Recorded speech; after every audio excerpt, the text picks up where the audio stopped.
오늘은 하박국서 말씀을 볼 텐데요. 능동적인 기다림이라는 제목을 가지고 우리 하박국 2장 1절에서 4절까지 말씀 함께 나누도록 하겠습니다. 제가 먼저 1절 읽고 같이 교독하겠습니다. 하박국 2장 1절입니다. 내가 내 파수하는 곳에 서며 성류에 서리라. 그가 내게 무엇이라 말씀하실는지 기다리고 바라보며 나의 질문에 대하여 어떻게 대답하실는지 보리라 하였더니 여호와께서 내게 대답하여 이르시되 너는 이 묵시를 기록하여 판에 명백히 새기되 달려가면서도 읽을 수 있게 하라. 이 묵시는 정한 때가 있나니 그 종말이 속히 이르겠고 결코 거짓되지 아니하리라. 비록 더딜지라도 기다리라. 지체되지 않고 반드시 응하리라. 함께 읽습니다. 보라, 그의 마음은 교만하며 의인은 그의 믿음으로 말미암아 살리라. 아멘. 일반적으로 이제 선지서는 이스라엘 백성에 대한 하나님의 말씀을 대언하는 역할을 많이 해요. 그런데 이 하박국서의 특징 중에 하나는 뭐냐면 대언하는 말씀이 없습니다. 하박국 개인의 질문에 대하여 하나님이 답하시는 형식으로 구성이 돼 있어요. 저는 오늘 동일하게 하박국과 같은 질문을 가지고 살아가는 성도들이 많다라고 생각이 듭니다. 하박국은 3장으로 구성이 되어 있는데 1장 2장에서는 하박국의 불평 섞인 질문이 있고요. 3장으로 넘어가면 그 질문이 하나님 앞에서 시원하게 해결되어지는 장면이 나옵니다. 저는 오늘 이 하박국서를 통하여서 오늘 이 시대 속에 똑같이 질문을 가지고 살아가는 우리 각자 하박국과 같은 우리 성도님들의 삶에 오늘 이 하박국서가 시원한 냉수와 같이 여러분에게 해답이 되어지는 은혜가 있길 주의 이름으로 축원합니다. 이 하박국 시대의 특징은 무엇인가 하면 이미 북이스라엘은 멸망했어요. 이제 남유다만 남아있는 상황 속에서 요시야 왕 때 활동했던 선지자가 바로 하박국입니다. 요시야 왕은 남유다의 여러 왕 중에서도 선한 왕이었고 하나님에게 순종했던 그리고 우상을 폐하였던 그런 좋은 왕입니다. 열왕기 하 23장 25절에 보면 요시야에 대해서 이렇게 말하고 있어요. 요시야와 같이 마음을 다하며 뜻을 다하며 힘을 다하여 모세의 모든 율법을 따라 여호와께로 돌이킨 왕은 요시야 전에도 없었고 후에도 그와 같은 자가 없었더라. 이거 극찬 아닙니까? 대단한 왕이었습니다. 근데 이제 문제는 이 요시야가 반아수르 정책을 폈거든요. 그 당시 아수르, 애굽, 바벨론 이런 나라 강대국이었는데 아수르랑 대적하는 그런 왕이었는데 그렇게 주변에 강대국하고 대적을 하다가 전쟁에서 죽습니다. 그러니까 우리라면 어떤 생각이 들까 한번 생각을 해보세요. 지금 요시야 왕은 선한 왕이고 우상 숭배도 철폐하고 지금 종교개혁도 일으키고 나라도 점점 좋아지고 있는 것 같은데 이 주변에 악한 강대국 때문에 죽었단 말이에요. 우리가 원하는 그림은 요시야 같은 좋은 왕이 있는 동안 우리가 잘 살고 부강해지고 주변의 강대국도 다 물리칠 수 있으면 그게 우리가 바라는 바 아닙니까? 근데 반대로 악한 나라의 침략에 의해서 선한 요시야 왕이 죽은 겁니다. 그리고 주변의 악한 나라들은 판을 치고 있고 또 남유다는 이미 풍전등화와 같이 됐고 왜냐하면 북이스라엘의 멸망을 목도했잖아요. 뿐만 아니고 요시야 왕 이후에는 악한 왕들이 등장하고요. 공의와 정의가 없는 그런 남유다의 모습을 보면서 요시야의 마음이 어떠했겠는가에 대해서 우리가 조금 상상해 볼 필요가 있어요. 오늘 하박국을 보면 여러 질문이 나오는데 이런 배경 속에 있는 거예요. 왜 하필 이럴 때 요시야가 죽었을까? 이게 남유다에게 있어서는 고난과 같은 것이었습니다. 늘 우리가 하는 질문과 같지 않습니까? 왜 도대체 하나님은 나에게 이런 고난을 주시는가? 늘 이게 우리의 첫 번째고 두 번째는 뭐예요? 그래 고난이야 이미 생겼으니까 어떻게 엎어진 물이니까 뒤집을 수 없지만 도대체 이 고난이 언제까지 가야 되는가? 도대체 끝은 있는가? 이게 우리 두 가지 질문 아닙니까? 왜 생겼냐? 도대체 언제까지 이거 기다려야 되냐? 오늘 하박국서 내내 세 번의 질문을 통해서 이 불평이 하박국의 질문에 녹아져 있습니다. 오늘 여러 질문들이 있지만 하박국 1장 2절과 13절 두 구절만 한번 살펴보겠습니다. 하박국 1장 2절입니다. 여호와여 내가 부르짖어도 주께서 듣지 아니하시니 어느 때까지입니까? 답답합니다. 내가 강포로 말미암아 외쳐도 주께서 구원하지 아니하시나이다. 13절 주께서는 눈이 정결하심으로 악을 참아보지 못하시며 패역을 참아보지 못하시거늘 어찌하여 거짓된 자들을 방관하시며 악인이 자기보다 의로운 사람을 삼키는데도 잠잠하시나이까? 이게 우리가 살아가면서 종종 하는 질문들 아닙니까? 왜 나에게 이런 일이? 도대체 끝은 있는가? 제가 설교 중에 종종 소개드리는 신학자 스탠리 하워스, 이분의 책이 있어요. 한나의 아이라는 책이 있는데 그 책 안에 보면 이 스탠리 하워스라는 신학자의 삶이 좀 녹아져 있습니다. 이분은 신학자임에도 불구하고 어려움을 많이 겪어요. 일단 아내하고 이혼을 했고요. 뭐 이혼한 이후에 이 아내의 굉장히 좀 우울 증상 때문에 고생을 했고, 결국 뭐 이 아내가 이혼한 후에 자살 소식도 들려지고, 자살하려는 시도의 소식도 들려지고, 그러다가 병으로 말미암아 아내가 일찍 죽게 되는 과정을 겪으면서 마음에 굉장히 어려움이 있었습니다. 그러니까 많은 이제 사람들이 이 신학자니까 물어볼 거 아니에요. 당신의 인생에 대해서 하나님은 어떻게 보고 계실까에 대해서 좀 신학적으로 해석을 해봐라. 이렇게 좀 질문할 때 한나이라는 책에서 이렇게 얘기를 합니다. 사람들은 내가 그런 질문에 답할 수 있을 거라고 생각한다. 이 고난이 어디서 왔습니까? 왜 옵니까? 언제 끝이 납니까? 이런 질문들이요. 그러나 나는 그런 질문에 어떻게 대답해야 할지 모른다. 오히려 내가 기독교 신학자로서 살아온 지난 세월 동안에 배운 것이 있다면 누구도 그런 질문에 대답을 시도해서는 안 된다는 것이다. 내가 볼 때 그리스도인으로 사는 것은 답 없이 사는 과정을 배우는 것이다. 이렇게 사는 법을 배울 때 그리스도인으로서 사는 것은 너무나 멋진 일이 된다. 신앙은 답을 모른 채 계속 나아가는 법을 배우는 것이다. 그래서 여러분, 믿음이라고 쓰고 모험이라고 있습니다. 믿음은 내 생각대로 착착착 안정된 대로 과정을 지나고 결과를 얻어내는 게 아니고 모험이에요. 앞에 어떤 일이 벌어질지 모릅니다. 지도 한 장 가지고 가는 것인데, 여러분, 지도에는 굴곡이 그려져 있지 않잖아요. 우리 삶이, 우리의 신앙이 결국 답을 모른 채 계속 나아가는 법을 배우는 것이다. 이런 신학자가 할 정도라면 우리에게도 적용되는 말씀 아니겠습니까? 그러나 이런 설교를 들을 때 문제는 이제 머리로는 다 알죠. 머리로는 다 이해가 돼요. 그런데 지금 당장 내 앞에 펼쳐진 상황이 통제할 수가 없을 때 우리는 답답함을 느끼는 거잖아요. 핵심은 그거거든요. 내가 이 상황을 통제할 수 있는가 없는가, 내 자녀를 지금 통제할 수 있는가 없는가, 내 아내와 남편을 통제할 수 있는가 없는가, 물질과 재정을 내가 통제할 수 있는가 없는가. 통제할 수 있으면 괜찮아요. 그러나 통제할 수 없는 상황이 오면 힘든 거죠. 이 스탠리 하워스와 같이 말은 할 수 있지만, 생각은 할 수 있지만 현실을 부딪힐 때 어려운 거죠. 제가 이렇게 설교를 준비할 때 성도님들 이게 신방하다 보면 어떤 어려움을 겪고 있는지, 또 어디서 갈등을 하고 있는지 왜 모르겠습니까? 저도 그런 갈등을 겪고 살아가는데, 그러면 이런 설교 때 여러분한테 그런 하나하나 항목에 대해서 다 설명드리고 답을 드려서 여러분들 예배 끝난 다음에 설교 듣고 나왔더니 답이 주어졌어 라고 막 행복하게 나가신 다음에 그대로 살았더니 막 좋은 결과가 나오고 이러면 얼마나 좋겠습니까? 근데 문제는 뭐예요? 여러분 인생에 주어진 어려움, 저의 인생에 주어진 어려움에 대해서 제가 답을 몰라요. 답을 모르는데 뭘 얘기하겠습니까? 결국 제가 목회자로서 할 수 있는 유일한 설교에 대해서 할 수 있는 얘기는 성경에서 뭐라고 얘기하고 있는가까지입니다. 하나님이 뭐라고 얘기하고 계시고 있는가까지예요. 하박국을 내 관점으로 해석할 필요도 없고 하박국서가 말하는 데까지 얘기 드리는 겁니다. 그러나 성경은 우리에게 늘 충분한 답을 주지 않아요. 그래서 여러분, 이렇게 예배 나올 때 자꾸 문제를 묵상하지 말라. 문제를 깊이 묵상하고 하나님 이 문제 해결해 줘야 돼, 이 문제 해결해 줘야 돼요 라고 하지 마시라는 거예요. 왜? 하나님이 그 문제를 모르시지 않을 뿐더러 그 문제는 하나님 앞에 한낱 작은 거예요. 그 왜 해결 못 하시겠습니까? 예배는 그 크신 하나님을 자꾸 바라보는 겁니다. 그분을 더 의지하는 것이지 그 문제의 함몰에서 하나님을 끌어들이는 게 예배가 아니라는 것이죠. 사랑하는 성도 여러분, 오늘 하박국과 같이 우리도 왜 나에게 고난이, 또 언제까지라는 질문들을 가지고 왔잖아요. 그럴 때 그 해답을 찾는 것보다 하나님을 크게 바라보는 것, 그게 성경이 말하는 방식입니다.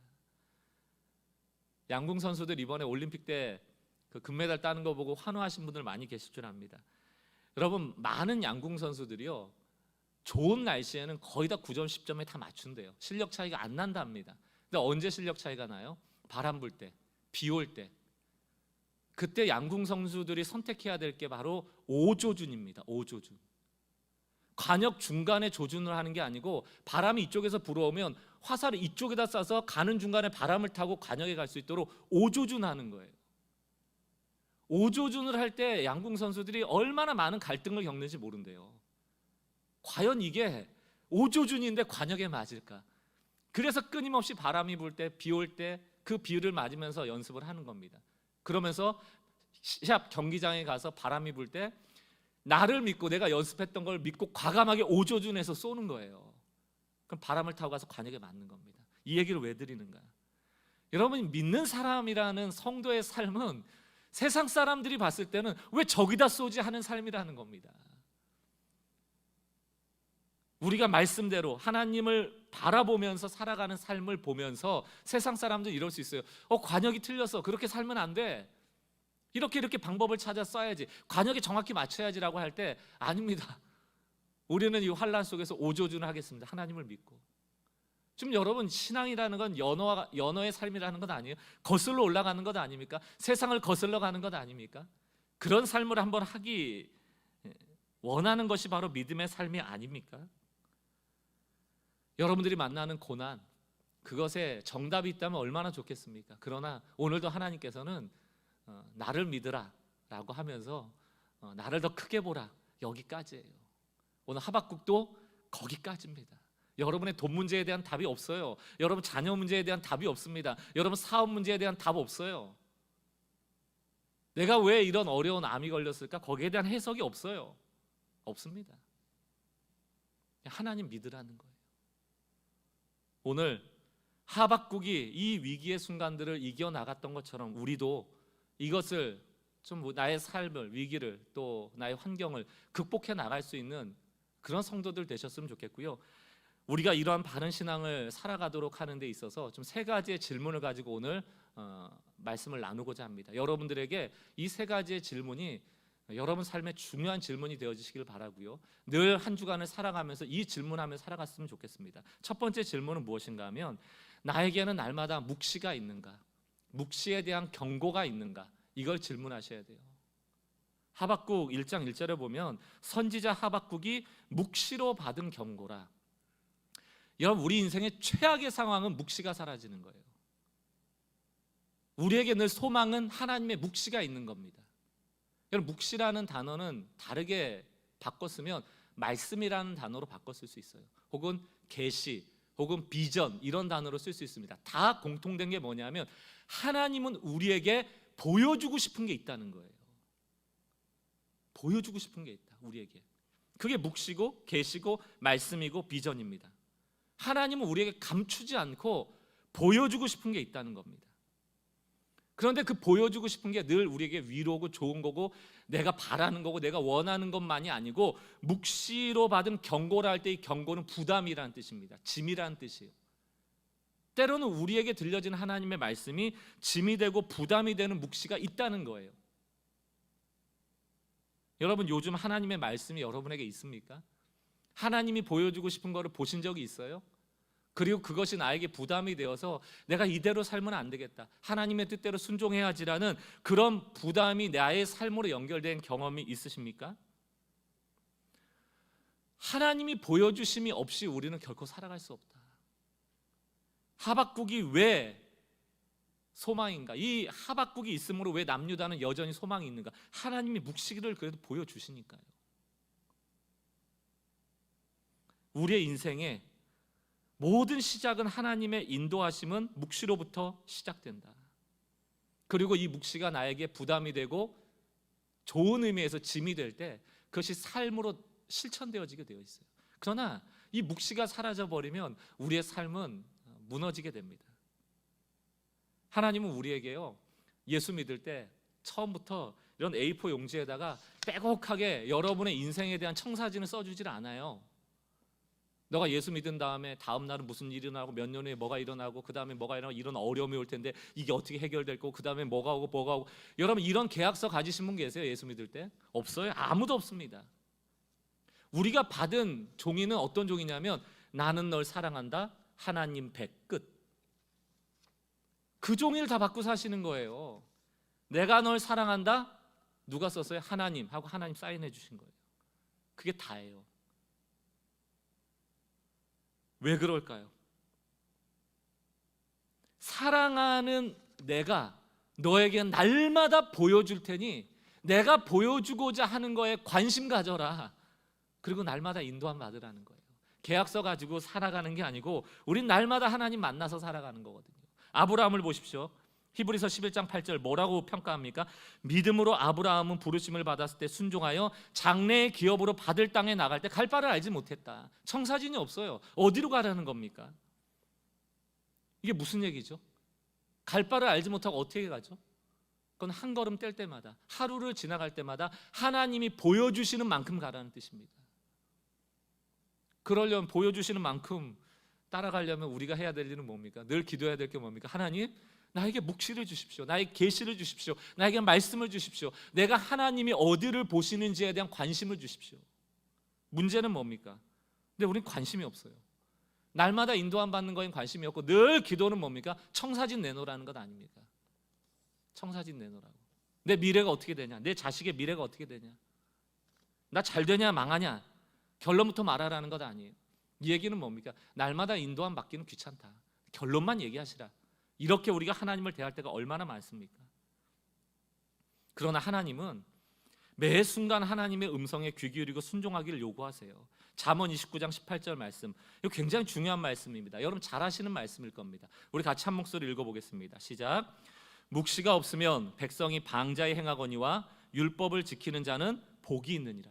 묵시가 없으면 백성이 방자에 행한다. 이걸 킹 제임스 버전에서 뭐라고 해석을 해놨냐면 비전이 없으면 망한다 이렇게 돼 있어요. 비전이 없는 백성은 망한다. 이 비전이라는 건 여러분 꿈, 이런 야망 이런 걸 얘기하는 게 아니고 여기서 말하는 묵시 비전이라는 것은 하나님이 보여주시는 그림을 보지 못하는 백성은 망한다는 거예요. 여러분 보고 계십니까? 왜 우리가 주중에 자꾸 말씀 읽어야 되고 성경을 펴려고 합니까?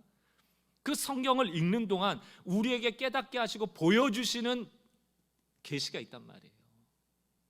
말씀이 아니고 어디서 도대체 하나님의 계시와 묵시를 얻습니까? 묵시가 없는 사람, 하나님이 보여주시는 것에 대해서 관심 가지지 않는 사람, 눈과 귀를 닫는 사람, 이 사람은 망한다는 겁니다. 그리고 방자한 삶을 산다. 방자가 뭡니까? 제멋대로 산다는 거예요. 자기 소견을 옳은 대로 살아간다는 것입니다. 여러분 이런 얘기 들어보셨어요? 배는 항구에만 정박하고 있다면 더 이상 배가 아니다. 그럼 배를 만들 때 항구에 정박시켜 놓으려고 만든 게 아니잖아요. 왜 배가 항구에만 정박하고 있을까요? 목표지를 정하지 못했으니까, 갈 바를 알지 못하니까, 어디로 가야 될지 모르니까 항구에만 있는 것 아니에요? 결국 묵시가 없다라는 것은 마치 항구에만 묶여있는 배와 같은 것입니다. 파도에 찰랑찰랑 움직이긴 하지만 삶의 향방과 목적을 상실했을 때 이 배의 목적성이 떨어지듯이 우리도 마찬가지예요. 묶여진 배와 같은 존재, 어디로 가야 될지 모르는 존재. 오늘 이 묵시가 사라진 시대를 살아가고는 우리에게 하나님 요구하시는 거, 첫 번째 질문, 너에게는 묵시가 있는가? 그것을 경고로 받고 살아가고 있는가? 하나님의 말씀 앞에 반응하고 있는가? 사무엘상 3장 1절 말씀, 아이 사무엘이 엘리 앞에서 하나님을 섬길 때 여호와의 말씀이 희귀하여 이상이 흔히 보이지 않더라. 여러분 이게 이 시대가 타락했는지 안 타락했는지를 보려면요, 우리 성도님들, 예수 믿는 그리스도인들이 묵시를 받고 있는가, 말씀을 읽고 있는가, 거기에 반응하고 있는가, 하나님의 말씀에 관심이 있는가를 보면 아는 것이죠. 이 엘리 제사장 시대에는 하나님의 말씀에 관심이 없었기 때문에 하나님이 나타나시지 않습니다. 보여주시지 않습니다. 그리고 그 결과는 예배가 무너지고 그 나라가 무너지고 그 엘리라는 제사장의 가문이 멸망하게 되어지는 결과죠. 그러나 그 이후에 사무엘이라는 기도의 응답으로서 태어난 그 아이가 있지 않습니까? 10절 말씀, 여호와께서 임하여 서서 전과 같이 사무엘아 사무엘아 부르시는지라 사무엘이 이르되 말씀하옵소서. 주의 종이 듣겠나이다. 이 얘기는 뭡니까? 하나님 보여주시는 것을 보겠습니다. 하나님 들려주신다면 듣겠습니다. 그리고 하나님이 관심 갖는 것에 내가 관심 갖겠습니다. 그리고 내가 순종하겠습니다. 이 모든 내용이 이 사무엘의 고백에 내포되어 있는 거예요. 여러분 우리에게 이런 반응이 있는가? 하루하루 살아가면서 주여 말씀하여 주옵소서, 주의 종이 듣겠습니다. 주님께서 보여주고 싶은 것을 저는 보길 원합니다. 이것이 우리의 삶의 첫 번째 성도의 태도가 되어야 될 줄로 믿습니다. 마이클 프로스트라는 신학자가 위험한 교회라는 책을 썼는데요, 그 안에 참 의미 있는 말이 있었습니다. 제가 한번 읽어볼게요.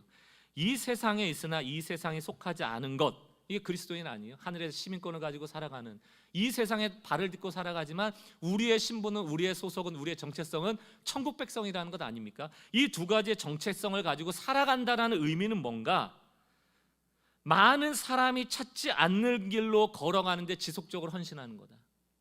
많은 사람들이 찾지 않는 길, 이게 믿음의 오조준하고 똑같습니다. 그럼 우리는 과연 어떻게 과감하게 거침없이 오조준할 것인가? 남들이 가지 않는 길로 갈 것인가? 무엇이 이것을 가능하게 할까요? 하나님이 우리에게 보여주실 때 가능한 거예요. 길을, 묵시가 사라지지 않을 때 가능한 겁니다. 그러므로 사랑하는 성도 여러분, 한 치 앞도 모르는 길을 살아가고 내 삶에 왜 이런 일이 벌어졌는지 늘 의문을 가지고 살아가는 우리에게 첫 번째, 여러분들이 좀 그런 삶 속에서 하셔야 될 게 뭐예요? 묵시를 보라는 거예요. 하나님 보여주시는 것을 보라는 거예요. 말씀을 펴십시오. 성경을 펴십시오. 말씀을 믿고 세상의 방식을 거스르는 믿음의 오조준할 수 있는 성도들 되세요. 이번 한 주 동안 나는 묵시의 경고를 가지고 살아가고 있는가에 대해서 점검해 보세요. 두 번째, 바른 신앙을 위해서 이런 질문을 하셔야 돼요. 나에게는 오늘도 믿음이 있는가? 믿음이 있는가? 여러분, 믿음이 뭡니까? 믿음은 자기 확신은 하고는 달라요. 믿습니다, 믿습니다, 예수 해가지고 막 좀 심적으로 이렇게 자신감이 생겨나게 한다거나 할 수 있다, 해보자, 하면 된다, 이런 마음으로 뭐 격양돼서 막 의지력을 끌어낸다거나 이런 게 아닙니다. 믿음, 이 두 가지의 차이를 아시겠어요? 감정이 아니다. 하나님을 믿는 것이 믿음이다. 그런데 우리가 하나님을 믿을 때, 하나님의 위대하심을 믿는다 할 때 늘 하나님이 우리에게 그 믿음을 테스트할 때가 있습니다. 그 테스트하는 수단이 뭐냐면 바로 기다리게 하는 거예요. 인내하게 하는 겁니다. 그래서 저는 믿음이 뭐냐라고 질문한다면 믿음은 인내입니다 라고 말할 겁니다. 그럼 그냥 꾹 참는 건가? 그렇지는 않아요. 하나님은 우리한테 그냥 무작정 참게는 안 하십니다. 아브라함한테도 일단 비전을 주시죠. 너로 인하여 땅, 씨, 복, 이 세 가지의 축복을 내가 줄 거야 라고 한 다음에 떠나라고 하죠. 그러니까 뭐냐면 믿음은 그냥 계속 기다리고만 있는 게 아니고 하나님이 주신 소망을 근거로 기다리는 거예요. 믿음을 이렇게 정의할 수 있습니다. 믿음은 하나님이 주신 소망이 있고요, 그 소망을 인내하는 것, 이게 믿음이에요. 그러니까 믿음하고 인내는 같은 것이다.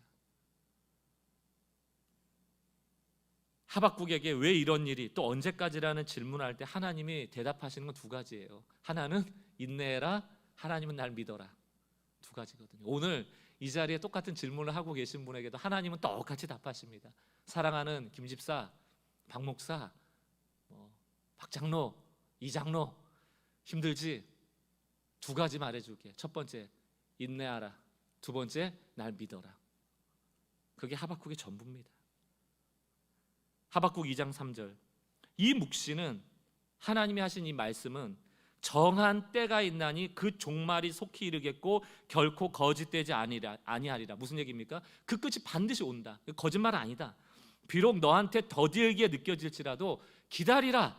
지체되지 않고 반드시 온다. 끝은 반드시 끝은 온다.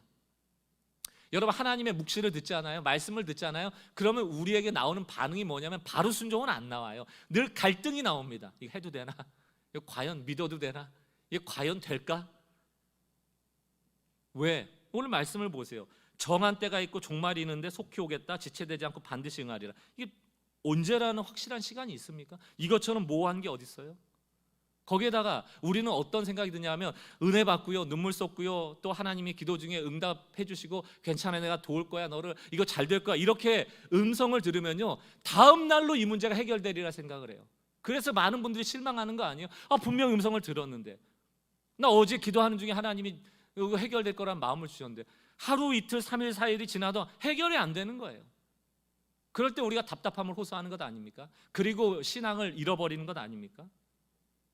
하나님이 약속하신 그 묵시에는 과정이라는 시간, 인내라는 시간이 내포되어 있음을 우리가 놓치기 때문입니다.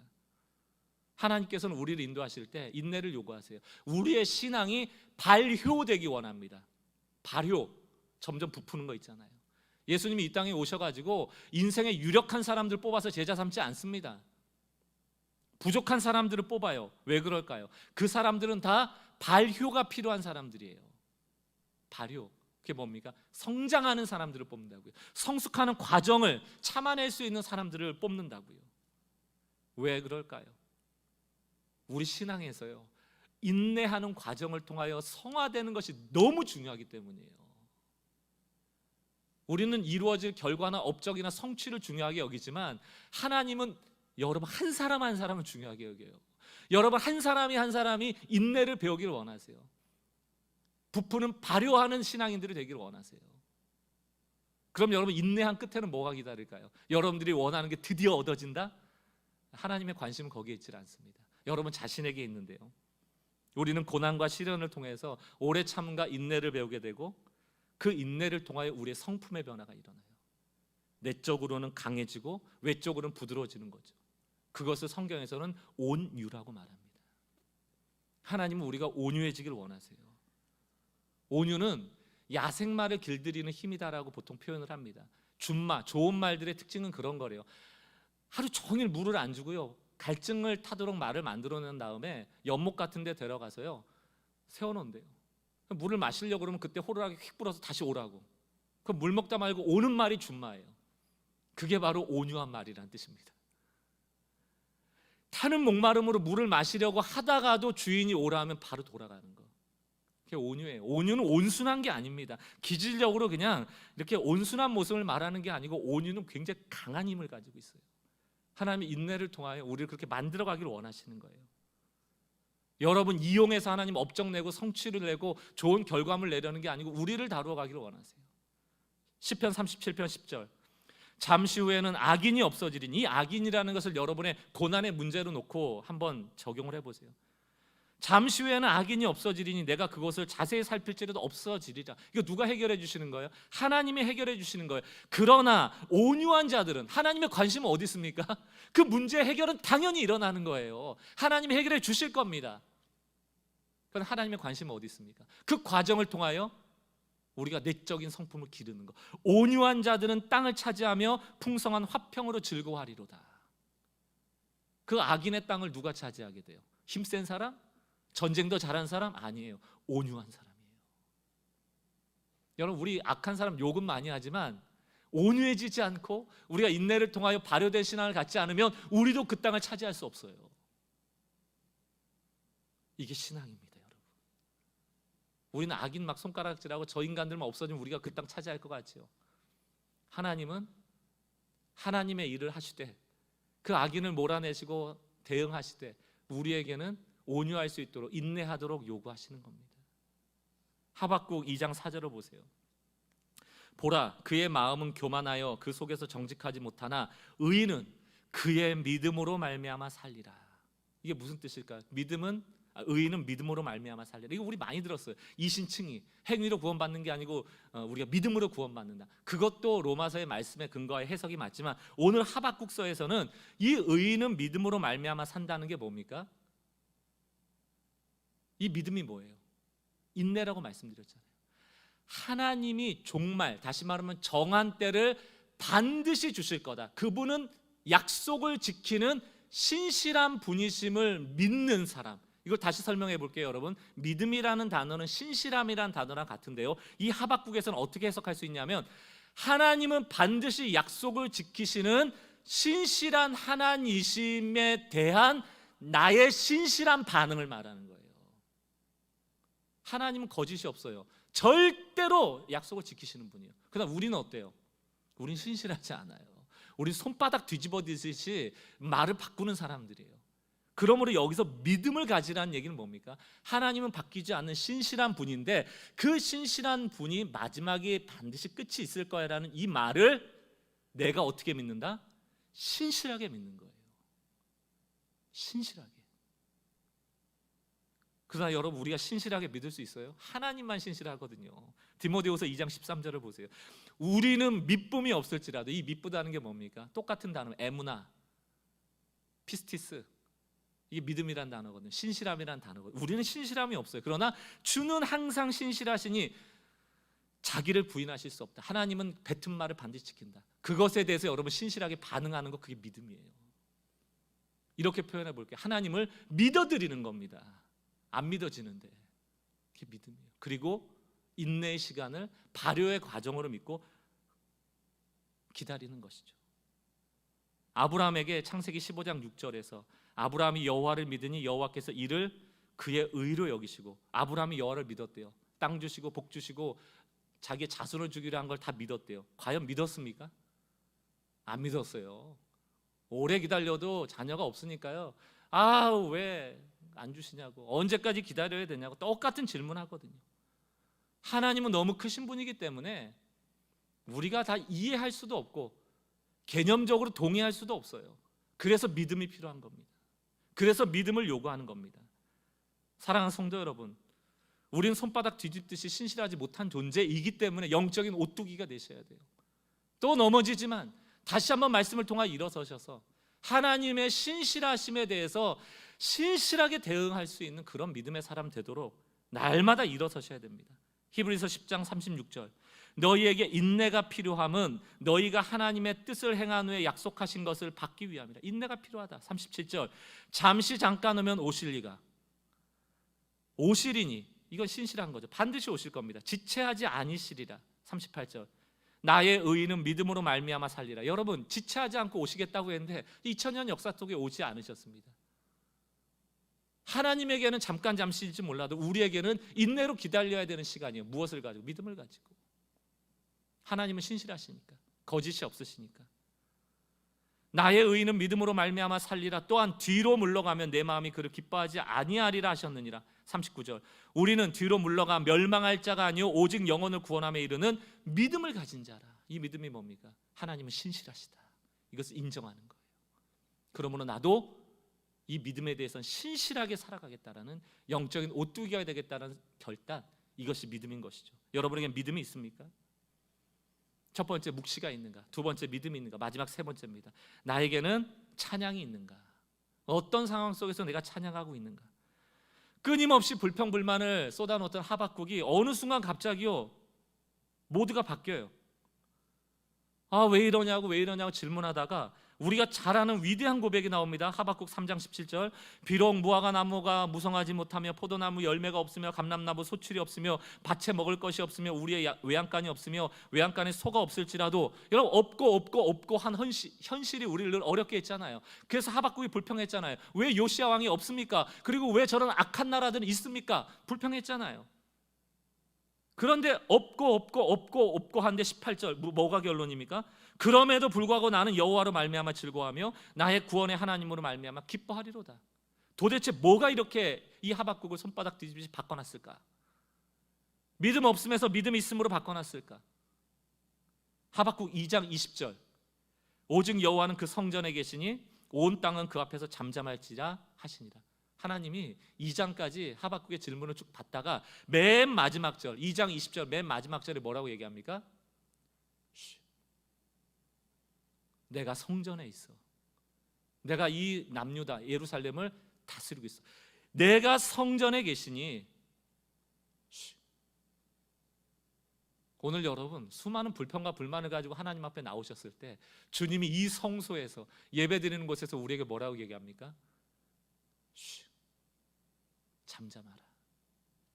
저는 이 하박국 2장 20절을 볼 때 같은 맥락에서 시편 73편 17절 말씀이 떠오르더라고요. 뭐라고 되어 있습니까? 그러나 마침내 하나님의 성소에 들어가서야 악한 자들의 종말이, 내 고난의 끝이 어떻게 되리라는 것을 깨닫게 되었습니다. 사랑하는 성도 여러분, 성경 아무리 파보세요. 여러분 문제 어떻게 해결해야 될지 답 없습니다. 정답 나와 있지 않아요. 그 구체적으로 지시사항이 없습니다. 그러므로 그런 고난의 순간에 하나님이 우리에게 요구하시는 건 뭡니까? 내게로 나와라. 성소에서 하나님을 만날 그때만 비로소 그 종말이 어떻게 될지를 깨닫게 된다는 거예요. 그리고 인내할 수 있게 되는 겁니다. 그래서 하박국은 이것을 깨달은 다음부터 없고 없지만 나는 여호와로 말미암아 기뻐하겠습니다라고 그 성수에서 고백하게 되는 거예요. 여러분 어떻습니까? 여러분 삶에 찬양이 있습니까? 이건 찬양이거든요. 마지막 3장 17절 18절. 나는 여호와로 말미암아 기뻐하리라. 내 구원으로 인하여 말미암아 기뻐하리라. 내 발을 사슴과 같이 하여 높은 곳에 다니게 하시는 이를 찬양하리라. 이번 한 주간 하나님의 묵시를 들으세요. 그 인내는 옵션이 아닙니다. 우리 신앙생활에 마땅히 따라오는 것이고, 그렇기 때문에 믿음이 요구되는 거예요. 하나님의 신실하심을 믿고 여러분들 신실하게 반응하시기 바라요. 마지막 세 번째, 그러므로 찬양하십시오. 어떤 상황 속에서도 찬양하십시오. 오늘 설교 제목이 능동적 기다림이에요. 오늘 결론을 맺으면서 이 능동적 기다림의 의미를 정리하고 말씀을 맺겠습니다. 우리 인생은 기다림의 연속이죠. 인내해야 되고 하나님의 신실하시면 나도 신실하게 반응하는 믿음으로 살아가야 됩니다. 그런데 여러분, 그 인내하는 시간이 소모적이거나 손해보는 시간이 아니에요. 그리고 수동적으로 어쩔 수 없이 기다리는 시간도 아닙니다. 여러분 보세요. 농부가 있어요. 농부는 씨를 뿌립니다. 씨를 뿌리고 다음날 열매를 기대하지 않아요. 맞죠? 씨가 작은 것이 그 흙 속에 들어가 있을 때 농부는 오늘 심고 내일 그 씨가 조그맣게 땅에 있다는 것을 인정하는 게 농부예요. 그 씨가 오늘 작다라는 것을 인정하는 것이 농부의 믿음이에요. 만약에 하루 전에 심고 나서 왜 열매가 나오지 않는가 닥달한다면 그건 농부가 아니죠. 자, 조금 시간이 지나고 물도 주고 햇볕도 받고 하니까 조금 줄기가 나왔어요. 아직 열매를 맺기는 너무 작습니다. 그러나 오늘 이 줄기를 보는 순간 이 줄기가 비록 작아 보이고 열매는 없어 보이지만 그것이 정상이라고 인정하는 게 농부의 믿음이에요. 거기다 대놓고 왜 열매가 안 나오는가? 얘기할 필요가 없습니다. 지금 무슨 말씀을 드리고 싶습니까? 오늘 우리의 기다림은 당장 내가 원하는 것이 없음으로 인하여 절망할 필요가 없다는 거예요. 씨라는 작은 게 보일지라도, 줄기라는 게 작은 게 보일지라도 오늘로서 그것이 충분하다는 거예요. 여러분 열심히 살아가시죠. 이 문제를 해결하기 위해서, 이 고난을 넘어서기 위해서 최선을 다해 살아가는데 그 결과가 오지 않아요. 절망하실 필요가 없습니다. 지금 당장 열매는 없지만 씨로 충분하다니까요. 오늘은 이만큼 자란 걸로 충분하다니까요. 다음 날 되면 좀 더 자라는 걸로 충분하다니까요. 그러나 시간이 지나서 몇 개월이 지나면 그 나무는 반드시 열매 맺어요. 해산의 원리도 똑같습니다. 제가 제가 임신한 건 아니죠. 아내가 임신하고 초음파 보러 갔는데요, 처음에 가니까 진짜 1cm도 안 되더라고요. 콩만 하더라고요. 여러분, 제가 그 아이 보면서 이거 큰일 났네. 애는 이렇게 얼굴도 있고 손도 있어요. 이만하게 나와야 되는데 이거 애가 요만해졌어. 낭망하지 않아요. 절망하지 않아요. 그때는 그만한 걸로 충분한 겁니다. 무슨 얘기를 드리는 거예요? 여러분, 수동적인 게 아니에요. 왜 이렇게 크게 안 나와? 왜 열매가 지금 없어? 하실 필요 없어요. 오늘 그 씨에게 물 주고 햇볕 주고 비료 주고 다듬어 주고 내가 할 수 있는 일을 하면서 조금씩 자라나는 그것으로 충분하단 말입니다. 여러분의 할 일을 하세요. 애기 안 나온다고 왜 절망합니까? 10개월 기다려야죠. 기다리는 동안 여러분 할 일 하시라고요. 입을 뒤집어 쓰지 마시라고요. 지금 당장 없는 것 때문에 절망하지 마시라고요. 씨가 작아 보이고 줄기가 작아 보여도 그것이 시간이 지나면 열매 맺는단 말입니다. 하나님은 우리에게 정한 때가 있다 말씀하시잖아요. 하나님 우리에게 해산의 때가 있다고 말씀하시잖아요. 그러므로 결국 거둘 좋은 결과물을 기대하되 오늘 그것 때문에 일희일비하지 말고 능동적으로 기다리십시오. 여러분 할 일을 하시면서 기다리세요. 오늘 살아갈 일을 해나가셔야죠. 씨 보면서 왜 이렇게 조금 해 하고 절망하고 물 안 줘버리면 죽는 거 아닙니까? 계속 줘야죠. 그 열매와 결과물이 있기까지 절망과 낙심, 불평 대신에 하박국처럼 날마다 성소에서 주를 만나고 그분의 묵시를 듣고 인내하면서 또 오늘로서 충분하다라는 하나님의 격려와 위로를 받으면서 오늘 하루하루를 살아내시는 주의 백성들 되시기 바라요. 지금 여러분 눈에 씨처럼 작아 보이고 줄기처럼 작아 보일 수 있죠. 그러나 실망할 필요 하나도 없습니다. 거기에 물 주고 햇빛 보여주고 영양분 주는 거 그 할 일 하시면 돼요. 그럼 반드시 열매의 때가 온다. 이것이 오늘 하박국을 통하여 우리에게 주시는 말씀이라 믿습니다. 오늘 하루를 사십시오. 하나님과 함께 걸어가시길 바라고, 하나님이 내 삶에 일하심을 믿고 그분의 신실하심을 믿고 인내하시고 능동적으로 기다리시는 우리 주의 성도들 되시길 주의 이름으로 축원합니다. 오늘 같이 한번 찬양하고 기도할 텐데요, 주가 보이신 생명의 길이라는 찬양이에요. 나의 길이 되신 예수, 나의 길 오직 그가 아시고 나를 단련하신 후에는 전과 같이 나를 나오게 할 것입니다. 그리고 이어서 부를 찬양이 우리가 예배 전에 불렀던 찬양의 가사인데, 주어진 내 삶이 작게만 보여도 선하신 주님이 나를 이끄신다. 중심을 보시는 주님만 난 따르겠다. 보이는 상황에 무너질지라도 예수만 나는 신뢰하겠다. 또 보이지 않아도 주님만 따르겠다. 이 영적인 눈을 주님께서 우리에게 허락하시기를 바라면서 여러분의 인내의 고백, 믿음의 고백으로 이 두 찬양을 하나님께 올려드리고 기도하겠습니다. 주가 보이신 생명의 길, 주가 보이신 생명의 길, 나 주님과 함께 상한 마음을 들이며 주님 앞에 나가리. 나의 의로움이 되신 주, 그 이름 예수, 나의 길이 되신 이름 예수. 나의 길 오직 그가 아시나니, 나를 단련하신 후에 내가 정금같이 나오리라. 다시 한번요. 주가 보이신 생명의 나 주님과 함께, 나 주님과 함께 상한 마음이 있습니다. 상한 마음을 들이며 주님의 성소로 날마다 나아갑니다. 나의 의로움이 되신 주, 신실하신 예수, 그 이름 예수, 나의 길이 되신 이름 예수. 나의 길을 주께 맡겨드리며, 나의 길 오직 그가 하시나니, 나를 단련하신 후에 우리를 오게 하게 하옵소서. 주님께 순종하게 하옵소서. 내가 정금같이 나오리라. 다시 한번 믿음으로 선포합시다. 나의 길 오직 그가 하시나니, 나의 길 오직 그가 하시나니, 아멘. 나를 단련하신 후에 내가 정금같이 나오리라. 다시 한번 선포합시다.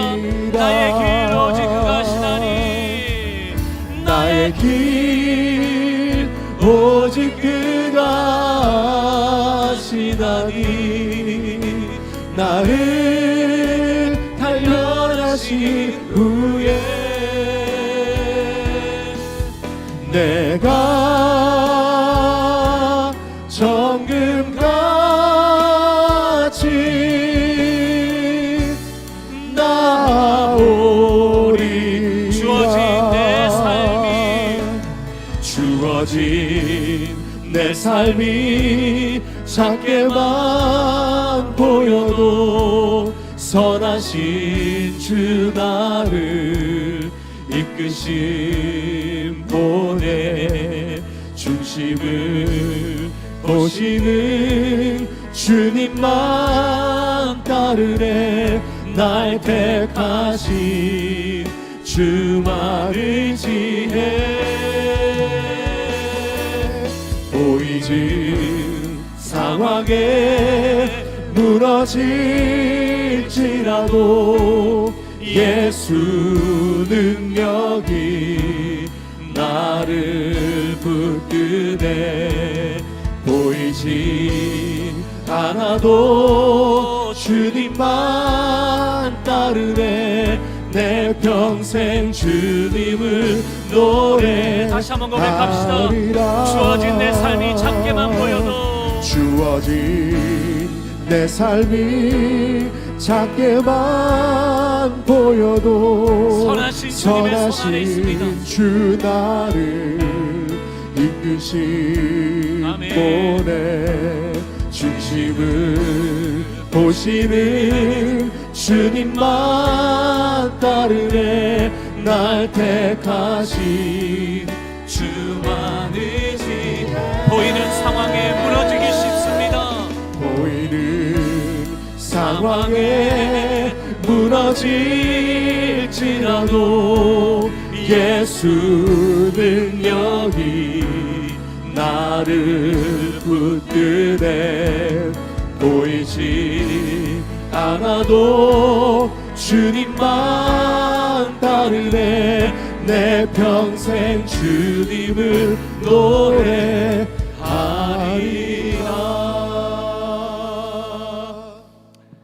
그럼 두 눈을 감고 우리 주신 말씀 좀 귀 기울여 보시기 바래요. 하나님께 오늘 우리에게 묵시를 주시고 계시를 주시고 여러분 각자에게 하나님이 보여주시고 들려주고 싶은 메시지가 있습니다. 여러분의 상황에 맞도록 하나님은 보여주기를 기뻐하시는 분이시고요, 그것을 들을 때 잠시 갈등이 되지만 인내로서 믿음으로써 그 말씀을 받고 하나님을 찬양하는 주의 백성들 되기를 원하시죠. 여러분 하나님의 말씀에 관심이 있으십니까? 하나님이 여러분에게 보여주고 싶은 그 것에 대해서 관심이 있으세요? 그럼 하나님 반드시 들려주세요. 오늘 사무엘과 같이 기도합시다. 주님, 이 짧은 시간이지만 주의 종이 듣고 싶습니다. 말씀해 주십시오. 여러분의 상황을 놓고 주님 앞에 물어보세요. 오늘 다 들려지지 않아도 돼요. 그러나 날마다 물으시면 됩니다. 그리고 인내하고 하나님의 신실하심에 나도 신실하게 반응하는 믿음의 사람 되겠다 고백하시면 돼요. 오늘 한 2분 정도 조용히 주님과 좀 마주하는 시간 같습니다. 기도합시다.